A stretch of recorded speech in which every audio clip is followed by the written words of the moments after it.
Bonjour à toutes et à tous et bienvenue dans cette nouvelle success story Linkel. Donc aujourd'hui, je suis ravie d'avoir à mes côtés donc Léa Faust qui est directrice des programmes au sein de Latitude. Salut Léa, comment vas-tu? Bonjour, ça va très bien. Merci Bah, beaucoup pour écoute, l'invitation. merci à toi. On va vous présenter Latitude qui est une communauté de technologie engagée et responsable. Elle va nous en dire un peu plus, mais avant ça, je te laisse te présenter.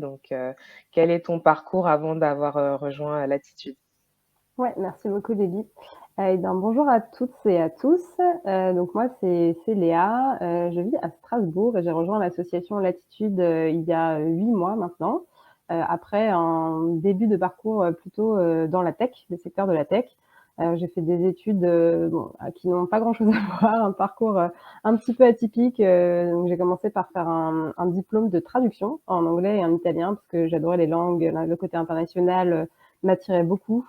Donc j'en ai profité pour partir à l'étranger et à la suite de ce diplôme, j'ai décidé de réenchaîner avec un master de journalisme parce que j'ai toujours eu une passion pour l'écriture et que j'avais envie de maîtriser différentes techniques, notamment vidéo, radio, etc. Donc d'avoir des choses un petit peu plus appliquées, on va dire. Et à l'issue du coup de ce master, j'ai entrepris un parcours dans le secteur de la tech. Mon premier emploi était dans une start-up de comparateur d'assurance en ligne où j'écrivais du contenu. À l'époque, ça s'appelait du journalisme d'entreprise. Maintenant, ça s'appelle plutôt du content management. Donc, j'ai vraiment démarré sur cette partie communication, contenu. J'ai testé pas mal de tailles d'entreprises différentes, des startups, des PME plutôt familiales, des grosses entreprises internationales. Avant du coup me dire que ce secteur était fait pour moi. Ce qui me plaisait beaucoup, c'était le côté innovation et le côté international, parce que souvent dans la tech, on a un langage qui est très axé sur l'international. Il y a beaucoup de techniques, de méthodologies qui sont reprises notamment de la Silicon Valley, etc. Et donc ça me plaisait beaucoup, ça m'attirait pas mal. Et du coup, j'ai rejoint, après quelques années, une scale-up. Donc à l'époque, c'était une petite start-up de 35 personnes qui a pas mal grandi. J'y suis restée 5 ans et j'ai eu l'opportunité de développer plusieurs équipes, plusieurs pôles.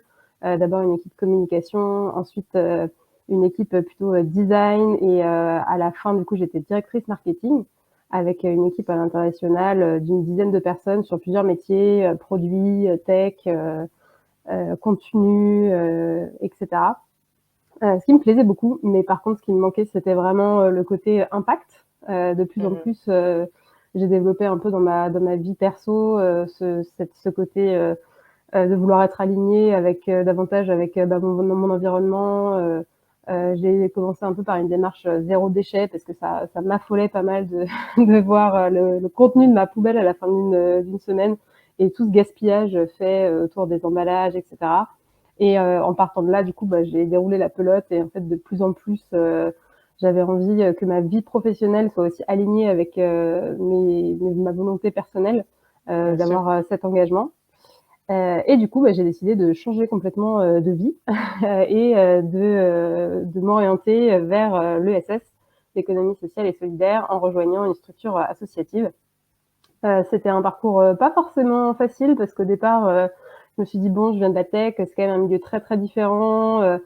Comment est-ce que je vais faire pour valoriser les compétences que j'ai pu développer dans l'ESS. J'avais l'impression que c'était quand même assez fermé, donc je m'étais dit bon, je vais partir dans une formation en stratégie climat, par exemple, ce genre de choses qui m'attiraient pas mal. Et je m'étais dit que j'allais devoir complètement reconstruire toutes mes compétences pour Ouais. entrer dans ce milieu-là.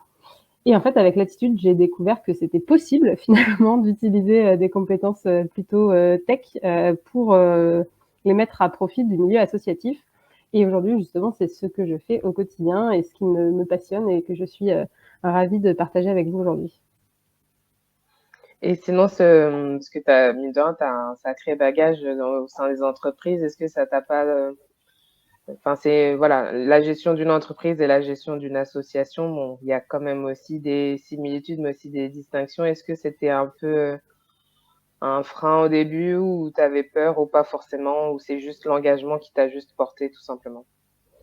Ouais, c'est pas mal l'engagement qui m'a porté. J'avais un peu peur effectivement des différences. Après, c'est aussi rentrer dans un parcours de vie un petit peu plus global avec pas mal de changements. Comme je pense beaucoup de personnes suite au Covid, j'étais en région parisienne. J'ai décidé du coup de revenir dans ma région natale qui est l'Alsace et de me réinstaller à Strasbourg. Et du coup, en fait, ça faisait partie un peu d'un cheminement global où j'étais déjà dans toute une vague de changements. Et du coup, je me suis dit bon bah tant qu'à y aller, allons-y franchement quoi. Et du coup, j'étais prête, on va dire, à faire ce changement-là, à changer pas mal de choses dans mon quotidien. Et finalement, je me suis rendu compte, en fait, après quelques mois, qu'il y avait quand même plus de ponts entre les entreprises et les associations qu'on imagine. En tout cas, moi, j'ai vu beaucoup de manières de réutiliser mes compétences. Je pense qu'il y a il y a beaucoup de choses qui pourraient s'inspirer d'un côté et de l'autre pour davantage rééquilibrer la balance entre Mmh. entreprises et associations. Et je pense que les deux mondes auraient tout intérêt à davantage cohabiter pour s'apporter les bénéfices l'un de l'autre finalement. Bien sûr, je suis tout à fait d'accord. Alors dis-nous, alors parle-nous de l'attitude. Je crois que tu as peut-être une présentation d'ailleurs, à nous montrer. Ouais, avec plaisir. Euh, J'espère que tout le monde voit bien mon écran.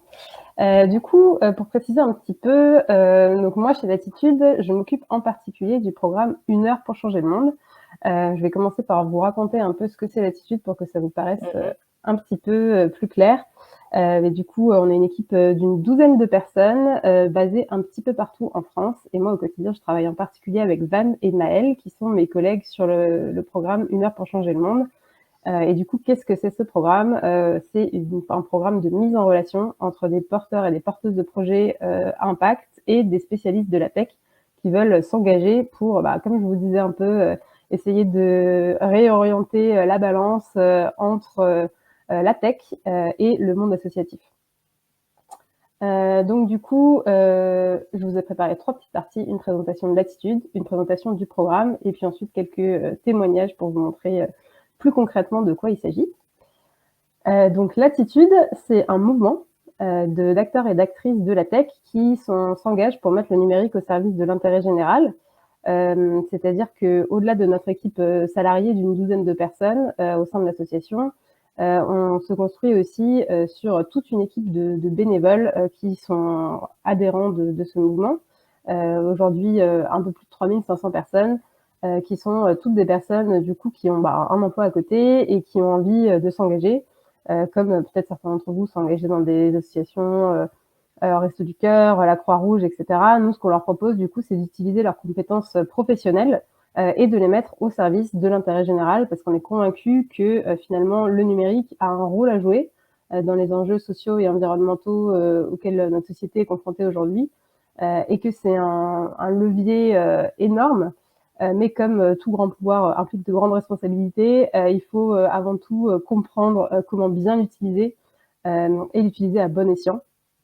Et du coup, pour ça, nous, on milite pour 6 causes pour que faire du numérique un secteur plus engagé, plus responsable. Donc un numérique plus citoyen, plus accessible, plus divers, plus engagé, plus éthique et plus sobre. Donc ça, c'est vraiment la pierre angulaire de l'attitude. Et toutes les actions qu'on fait sont alignées avec ces causes-là.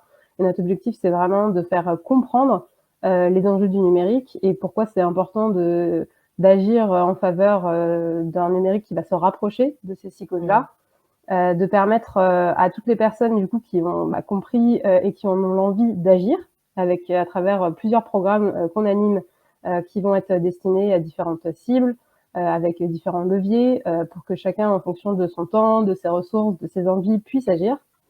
Et ensuite de mobiliser autour de soi, parce que nous, on croit vraiment à l'effet, fameux effet papillon, et on pense que du coup, le collectif, c'est hyper important pour atteindre nos objectifs et que plus on sera de personnes à y croire et à agir, plus on aura d'impact.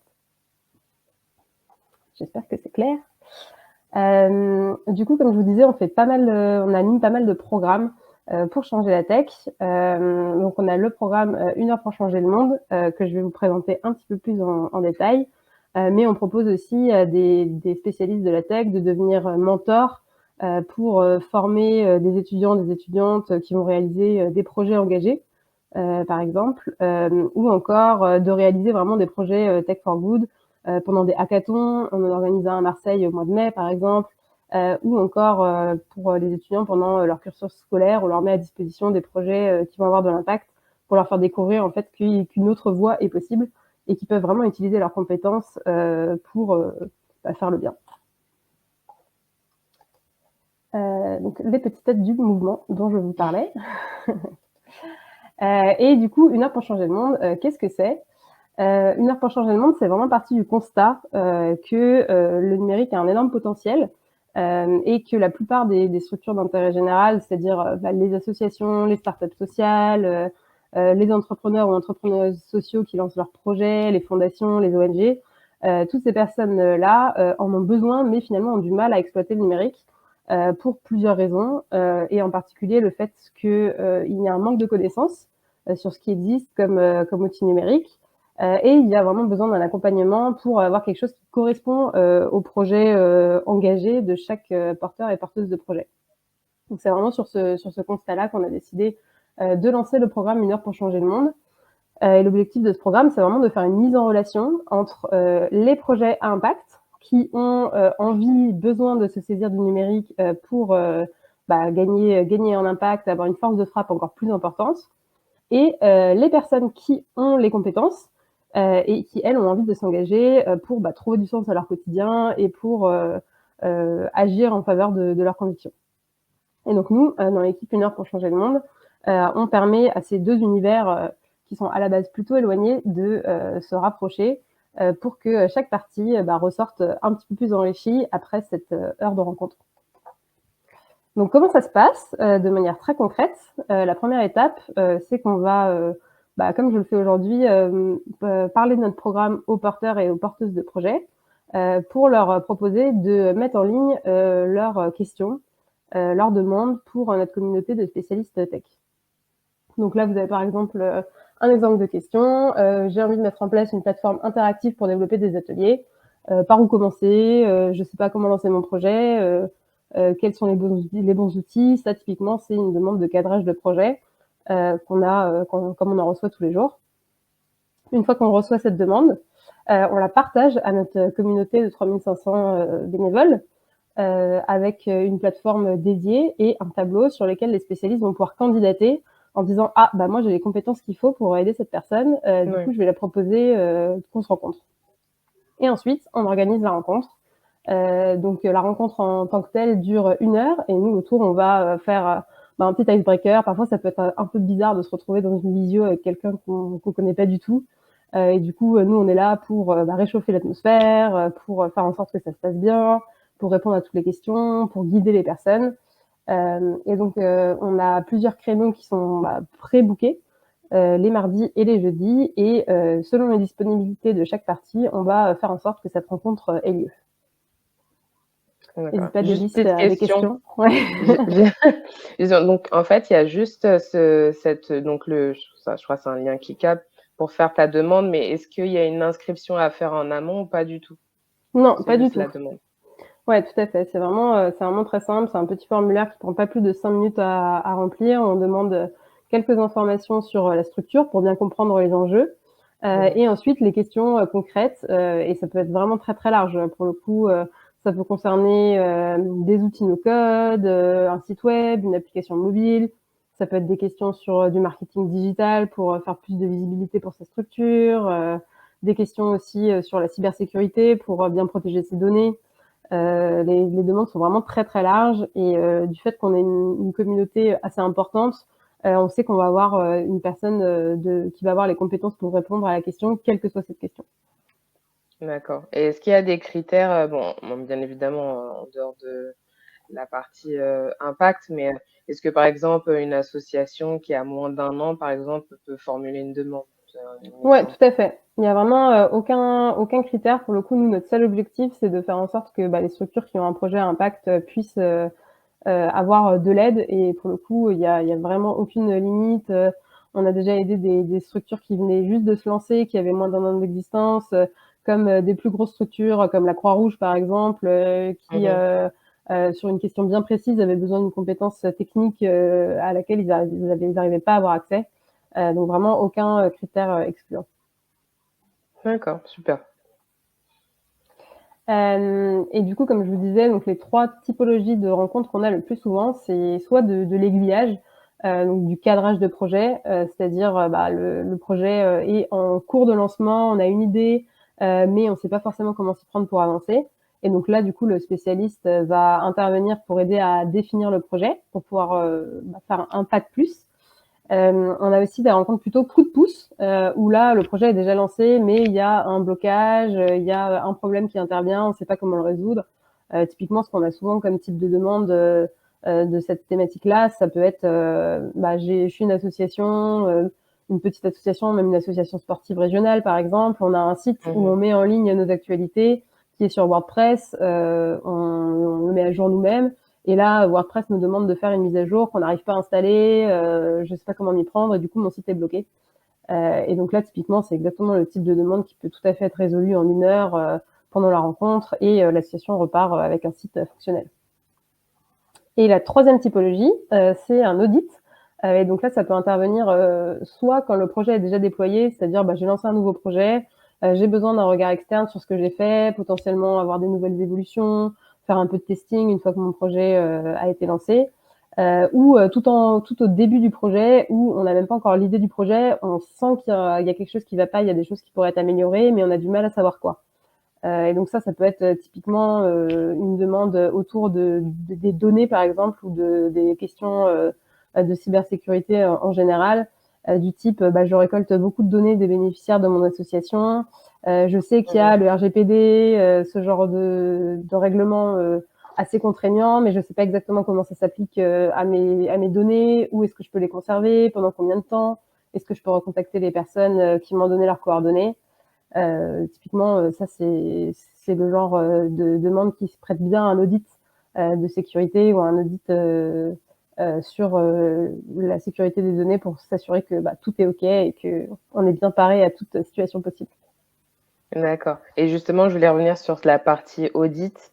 Par exemple, dans le cadre d'un site internet, est-ce que comment vous fonctionnez? Est-ce qu'on vous donne, bah, du coup, tous les accès pour que vous puissiez vérifier, ou c'est vraiment sur place, que vous faites, des tous ces Bah, tout spécifiques? dépend de la demande, en fait, ça peut être l'un ou l'autre.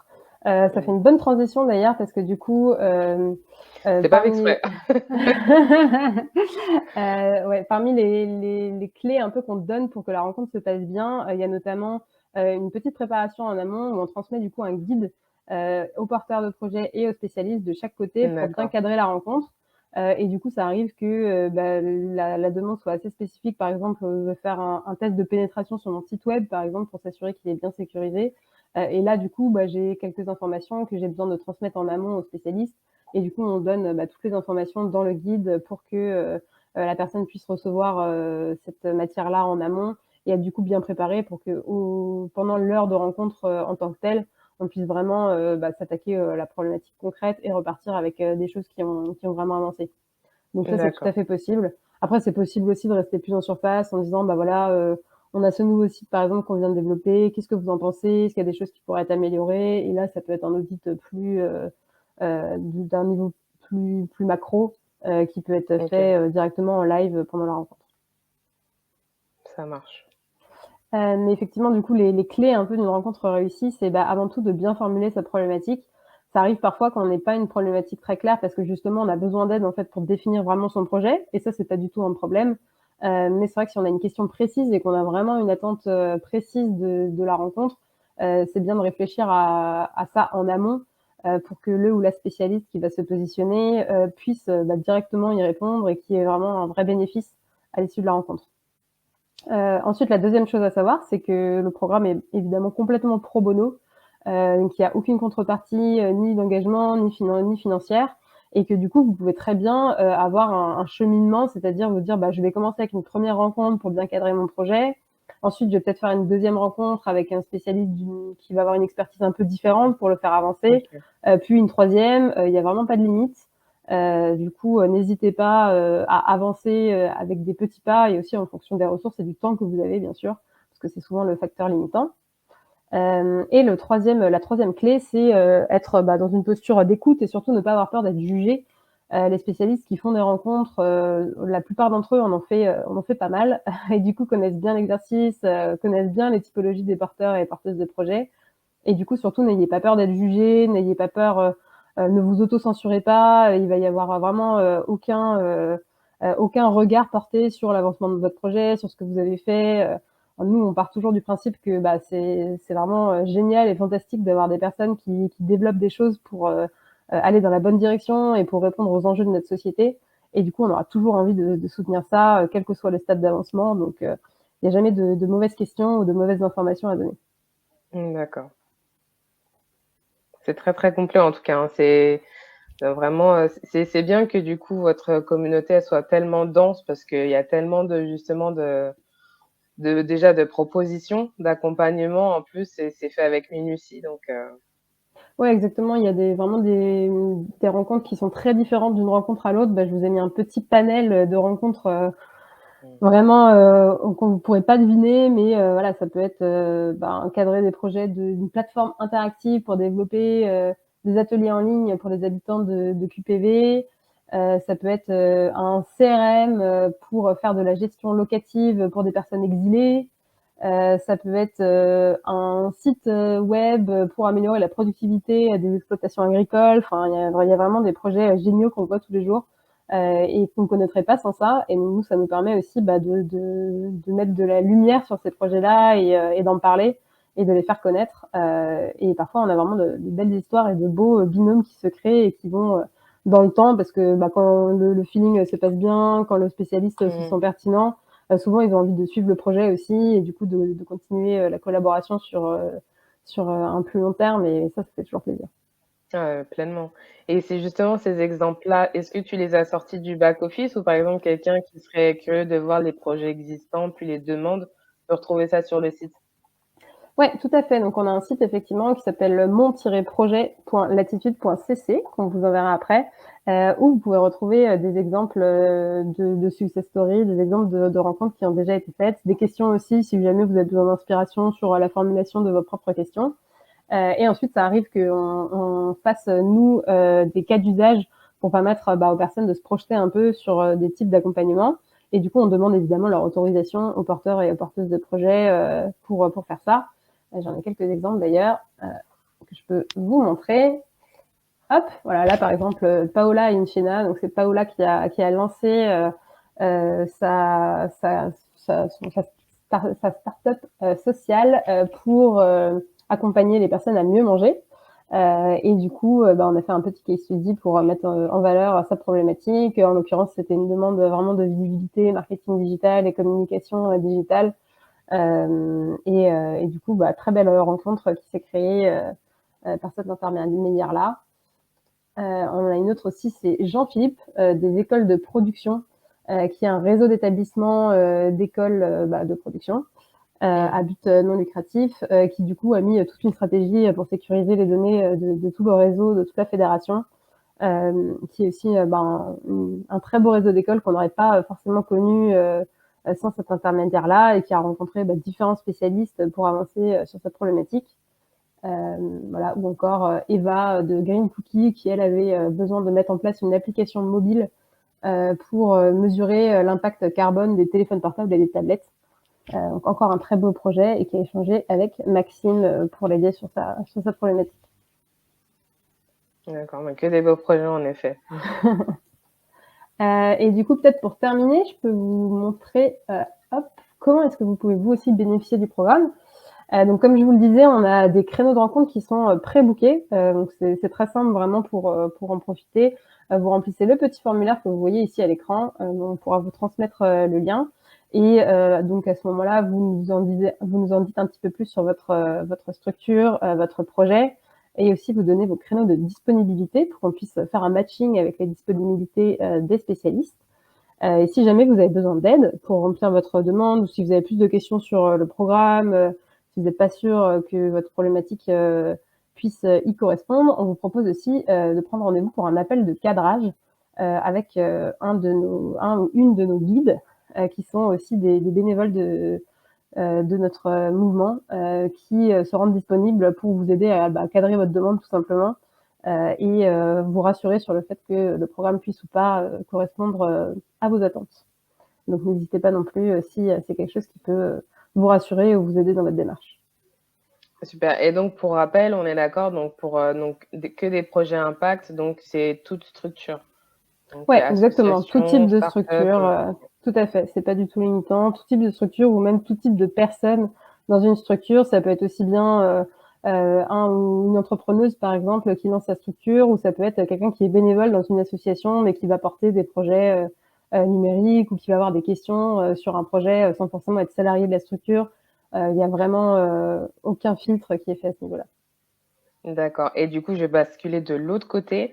Donc si on est, spécialiste de la tech et que justement on veut rejoindre, la communauté pour justement faire partie de ces spécialistes, comment on fait? Ah, très bonne question. On a dans ce cas-là un petit formulaire qui vous permet de vous inscrire à notre mouvement. Vous avez différentes manières de rejoindre le mouvement. Soit vous êtes simplement curieux et vous dites, bah, l'attitude, ça m'a l'air intéressant ce truc, mais bon, je sais pas forcément, j'ai pas forcément de temps, donc je veux juste être tenu au courant. Et auquel cas, vous pouvez vous abonner à notre newsletter pour recevoir des infos sur tout ce qui va se passer au sein de l'attitude. Si vous êtes plus engagé, que vous avez vraiment envie d'agir, que vous avez envie d'en savoir un petit peu plus, là, on vous permet de rejoindre le mouvement pour vous aussi devenir bénévole. Et on va vous inviter à une première visio d'intégration au mouvement pour vous expliquer un petit peu quels sont les différents programmes qu'on fait chez Latitude, quels sont vos moyens d'engagement. Parce que là, je vous ai parlé du programme Une heure pour changer le monde, mais il y en a plein d'autres et plein d'autres manières de s'engager. Et du coup, ça sera aussi le moment de faire connaissance et de vous permettre de découvrir toutes nos actions possibles pour une tech plus engagée et plus responsable. Bah, c'est parfait. Que du bon. Je ne sais pas si tu vois s'il y a des questions, Déby, ou c'est des... Alors je vais regarder ça. Alors pas de questions pour l'instant, donc je sais pas s'il y en a qui viendraient incessamment sous peu. Bon, en tout cas, n'hésitez pas si vous avez des questions à les poser maintenant ou à me recontacter après. Vous avez là la petite adresse de notre équipe programme, rencontre1heure@latitude.cc. Donc n'hésitez pas surtout à nous écrire, on sera ravis d'échanger avec vous ou de répondre à vos questions si vous en avez. Tout à fait. Ce qu'on va faire, c'est qu'à la fin du live, on vous mettra de toute façon les liens en commentaire, comme ça vous aurez toutes les informations pour les contacter. Super, avec plaisir. Et donc pour la petite histoire, pour revenir, donc pourquoi Latitude? Il s'avère qu'en fait, nous nous sommes rencontrés lors du salon de l'innovation durable, qui a eu lieu le 23 mars, à Strasbourg, donc très, très bon salon d'ailleurs. Et donc c'était, une très belle rencontre et c'était l'opportunité justement de combiner les synergies et d'établir, un partenariat que vous pourrez découvrir à partir de la rentrée.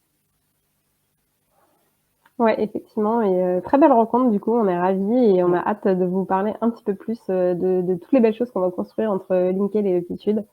Donc n'hésitez pas à rester au courant et à nous suivre pour en savoir plus. Tout à fait. Bah, écoute, mais en tout cas, merci beaucoup, Léa, c'était un vrai plaisir. Merci de nous avoir partagé, du coup, l'attitude et les différents programmes que vous proposez et on se retrouve à très bientôt pour une nouvelle success story. Bonne journée à tous. Bonne journée, à bientôt. Au revoir.